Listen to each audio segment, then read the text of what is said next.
Chapter अब आपका complete हो चुका है, ठीक है। आपकी ड्यूटीज क्या क्या है, ये एक चेकलिस्ट बनाओ, हर चैप्टर के लिए आपके पास में ये एक चेकलिस्ट होनी चाहिए। ये चेकलिस्ट में आप क्या करोगे, वीडियो लेक्चर देख लिया, मतलब कोई बैकलॉग नहीं है, कंप्लीट। फिर आपके नोट्स तैयार है, कंप्लीट। क्लास एग्जाम्पल आपने सॉल्व कर लिए हैं क्या खुद से, मतलब खुद से, क्या आपने सारे क्लास एग्जाम्पल जो कि थोड़े डिफिकल्ट थे, क्या आपने खुद से सॉल्व किए, रीअटेम्प्ट, टिक लगा दो। क्या आपके सारे डिब्बी कंप्लीट है, टिक लगा दो। क्या आपके शॉर्ट नोट्स कंप्लीट है, टिक लगा दो। क्या आपने रिवीजन भी कर ली, टिक लगा दो। ये बातें मैं उसके लिए बोल रहा हूं जिस बच्चे ने डे 1 से क्लास अटेंड कर रखी है ना, यही बात समझ में। डे 1 से जिसने क्लास अटेंड करी है मैं उसके लिए बोल रहा हूं, क्योंकि सर आपने 20 लेक्चर पढ़ा दिया, आज 21वां लेक्चर है, तो जिसका बैकलॉग है मैं उससे तो ये बातें कर भी नहीं रहा हूं, क्योंकि उसका यहीं पे टिक नहीं लगा तो आगे कहां से टिक लगेगा भाई, है ना। तो जो भी पार्ट आपका बच गया, फॉर एग्जांपल सर हमारा ये बचा हुआ है, शॉर्ट नोट्स कैसे बनेंगे सर, अभी तो चैप्टर कंप्लीट नहीं हुआ, रिवीजन कैसे करेंगे, मैंने ठीक है ये 2-3 हो गए। तो आपके पास में हर एक चैप्टर की एक चेकलिस्ट होनी चाहिए, इसमें से कौन कौन से काम कर लिए। इनफैक्ट रिवीजन के तो मल्टीपल आपके पास में बक्से होने चाहिए, कि revision completed 1 time, revision completed 2 times, revision completed 3 times, ऐसे कि एक बार हो चुका है सर, अब जब टेस्ट आएगा तो फिर दूसरी बार भी। अब बात आती है सबसे पहले शॉर्ट नोट्स की, ठीक है, कि सर ये क्या चीज है। अब मैं आपको इसको बनाना सिखा रहा हूं, ध्यान सुनना। A4 साइज 2 पेजेस होनी चाहिए आपके पास, कैसे बनाते हैं वो बता रहा हूं, ठीक है। A4 साइज 2 पेज ले लो, चाहे तो कॉपी के ले लो, चाहे व्हाइट पेज ले लो, ठीक है, हाँ आराम से देखना। मॉड्यूल का होमवर्क इसमें इंक्लूडेड नहीं है, ठीक है, इसमें डीपीपी भी इंक्लूडेड नहीं है। आपने अगर वो कर लिया डीपीपी का कॉलम बनाकर उसको भी टिक कर दो, मैं सिर्फ ये वाले बॉक्स आपसे टिक करवाना चाह रहा हूं, ठीक है। रुक जाओ, ये एडवांस सेशन और ये सब बातें मत बोलो, अभी मैंने अपनी ड्यूटीज तो लिखी नहीं है, वो तो तुम्हारी है, ये मेरी है, अभी उस पर आ रहा हूं, ठीक है। हाँ अब शॉर्ट नोट्स कैसे बनाते हैं जल्दी समझते हैं, ठीक है। आपने क्या किया, 2 पेज ले लिया ऐसे A4 साइज, आगे पीछे आगे पीछे, ठीक है, एकदम गुच्चू पुच्चू हैंड राइटिंग जो होती है, जैसे इतना बड़ा बड़ा लिखा तो मैं कैसे लिखूंगा, ऐसे वीडियो लेक्चर। जैसे मैं अपने क्लास नोट्स में अगर खुल खुल के लिख रहा हूं तो शॉर्ट नोट्स में इस छोटे में लिखूंगा, फिर लिखूंगा नोट्स ऐसे, ठीक है। तो अलग अलग कॉलम बना लो, जैसे मान लो ये पहला कॉलम हो गया आइडेंटिटीज का। अब शॉर्ट नोट्स में आपको वही चीज लिखनी है जो आपके हिसाब से इंपॉर्टेंट है। अब शॉर्ट नोट्स में तुम आइडेंटिटी के नाम पे a+b का स्क्वायर लिखने तो नहीं जाओगे यार, सर ये तो हमें आता है, बट ये आपने हमें क्लास में लिखवाई है, बट हमें नहीं लिखनी।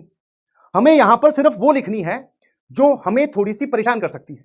जैसे हाँ सर ये वाली चीज एक नई सीखी थी कि a+b+c का स्क्वायर, ये मुझे लगता है कि मैं भूल सकता हूं, तो आइडेंटिटी के नाम पे ये लिख लिया।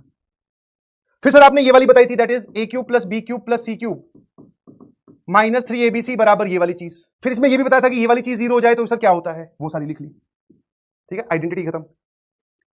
फिर आगे हम सर वेवी का मेथड पे, WCM पे। अब ऐसा नहीं है कि WCM के मैंने सारे स्टेप्स लिखवाए, आपको यहां पर WCM लिखना है, नहीं, आपको क्या करना है, WCM में अगर किसी को डार्क और हॉलो वाला पॉइंट नहीं समझ में आया, थोड़ा डाउट रहता है, डार्क हॉलो लिख लो, डिनोमिनेटर के रूट्स पे हमेशा हॉलो सर्कल आता है, ये बात पता है तो मत लिखो, अदरवाइज लिख लो। हाँ 400 BC वाली, हाँ ऐसी बहुत सारी है, मैं सारी पे थोड़ी जाऊंगा, 400 BC वाली लिख ली, तुम्हारे हिसाब से इंपॉर्टेंट है।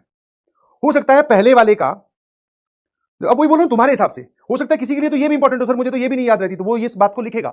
कोई बोले सर मुझे तो ये पता है, तो मत लिख भाई। ये पेज किसी बच्चे के 2 भी हो सकते हैं, किसी बच्चे के शुरू शुरू में 4 भी हो सकते हैं, क्योंकि सबकी इंपॉर्टेंस अलग अलग है, सबके सोचने का और याद रखने का तरीका अलग अलग है भाई। कुछ लोग बोले सर मुझे तो 400 BC वाली आइडेंटिटी पता है, तो वो क्यों लिखेगा शॉर्ट नोट्स में। जिसको नहीं पता कि मैं भूल सकता हूं सर, मुझे नहीं पता उसमें प्लस कहां आता है माइनस कहां आता है, तो वो लिखेगा। क्या मेरी बात समझ पा रहे हो कि मैं आपको बनाना कैसे सिखा रहा हूं, ये स्टैंडर्ड हो ही नहीं सकते, क्योंकि बच्चे ऐसे बोलते हैं सर आप बना के दे दो, अरे मैं बना के दूंगा तो मेरे हिसाब से हो सकता है, मैं तो ये लिखूंगा ही नहीं, मुझे तो आती है भाई, तो मैं कैसे बना दूंगा। फिर सर आप सभी बच्चों के हिसाब से बना के दो, तो उसमें फिर मैं ये भी लिखूंगा, तो वो शॉर्ट नोट्स की जगह वो फिर से लॉन्ग नोट्स हो जाएंगे। समझ पा रहे हो कि नहीं समझ पा रहे हो, ठीक है। फिर से उसके बाद में अगला कॉलम स्टार्ट हुआ, कौन सा, WCM में जो जो पॉइंट्स आपको इंपॉर्टेंट लगे, कि ट्रिक किसी को याद नहीं आती कि ट्रिक कैसे लगाते हैं, कि सभी फैक्टर्स पे इवन पावर हो, सभी फैक्टर्स जिन पे ऑड पावर हो उनके बाद साइन चेंज होगा, जिनकी नेट पावर इवन उनके बाद साइन चेंज नहीं होगा। बट अगर तुम्हें ये बात याद रहती है तो फिर आपको लिखने की जरूरत नहीं है। फिर आगे सर मॉड पे आगे, मॉड का जवाब हमेशा आउटपुट पॉजिटिव होता है। फिर सर मॉड की हमें ये वाली चीज बहुत अच्छी लगी थी, हम भूल जाते हैं कभी कभी, इसके सॉल्यूशन क्या होते हैं, तो इसके सॉल्यूशन लिखने की बजाय वहां पे वो बात लिख दी ब्लैक बादल बनाकर, कि भाई सर ने बोला था कि इसमें आपको सिर्फ अल्फा और बीटा की वैल्यू, अलग अलग टाइप की वैल्यू पुट करके देखनी है ना, ये बात क्लियर है। फिर लॉग पर आगे, लॉग की प्रॉपर्टीज पर आगे,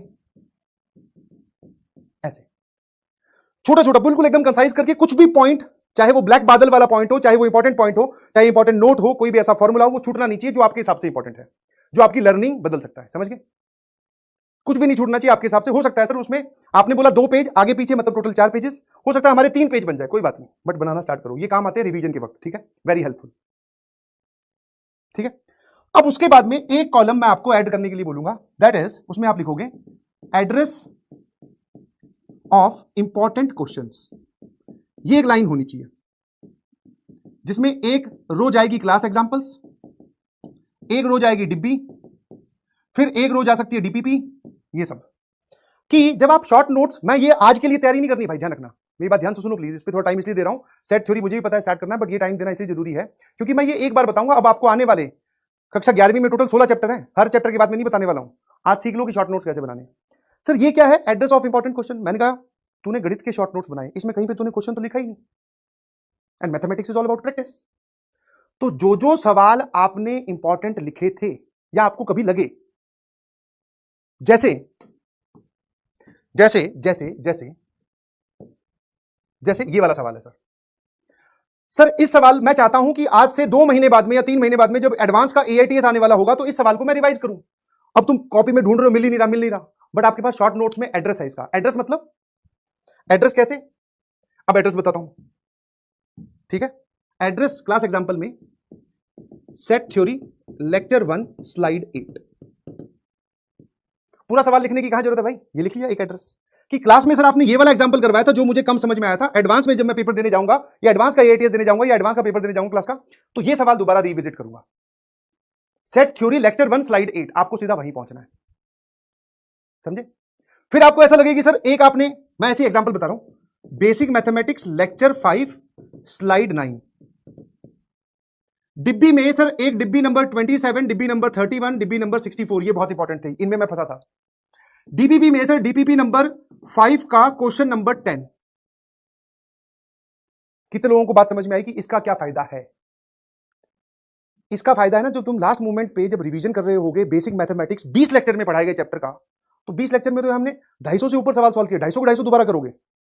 इज इट पॉसिबल कि मान लो इस संडे को टेस्ट तो तुम 250 सवाल फिर करने बैठ जाओ और पैरेलल में क्लासेस भी चल रही होंगी? और ये मत बोल देना कि सर यही इंपॉर्टेंट है, मैंने एग्जांपल लिया है कि डिब्बी आपके हिसाब से कौन सी इंपॉर्टेंट है तो जो आपको दोबारा करनी चाहिए, तो सर दोबारा तो हम नहीं करेंगे। और सर सोचो अब जब हम जेईई एडवांस में, जस्ट इमेजिन योरसेल्फ 1.5 साल बाद में आपने सेट थ्योरी के नोट्स उठाए, 20 लेक्चर के सर 60 पेज या 70 पेज के नोट्स हैं, दोबारा सारे कहां से रिवाइज करें? हमारे पास में लास्ट में रिवीजन के नाम पर ये 2 पेजेस होंगे और उनमें लिखा हुआ ये एड्रेस होगा। एड्रेस का पेज चाहे आपको अलग से ऐड करना पड़े, कोई दिक्कत नहीं है, कर लो।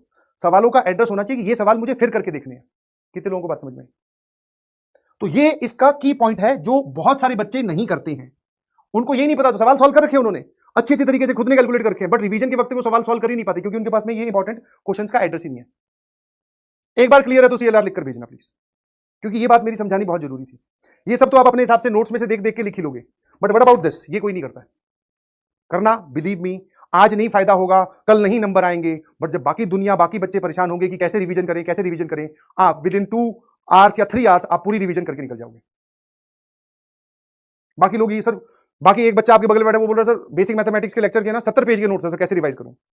घूमता रहा भाई, कैसे का जवाब ये रहा। ये तरीका है 1 स्टेप। आज आपको एक चीज और फील हुई होगी, अच्छा ऐसे शॉर्ट नोट्स बनाने, और ये स्टैंडर्ड हो ही नहीं सकते क्योंकि इसमें इंपॉर्टेंट बातें लिखी जाती है और इंपॉर्टेंट बातें सबके हिसाब से अलग अलग होती है। और ऐसा नहीं है कि सर ये आपको आज ही बनाने है, क्या हो सकता है आपकी डिब्बी अभी किसी ने हो सकता है 50 तक ही सॉल्व की हो, तो 50 तक की तू इंपॉर्टेंट क्वेश्चंस लिख पाएगा, उसके आगे जब पूरे सॉल्व करेगा तब पता चलेगा ना तुझे, है ना। तो ये शॉर्ट नोट्स वाला काम जो है वो आने वाले इस वीक में आप कंप्लीट कर लेना संडे तक।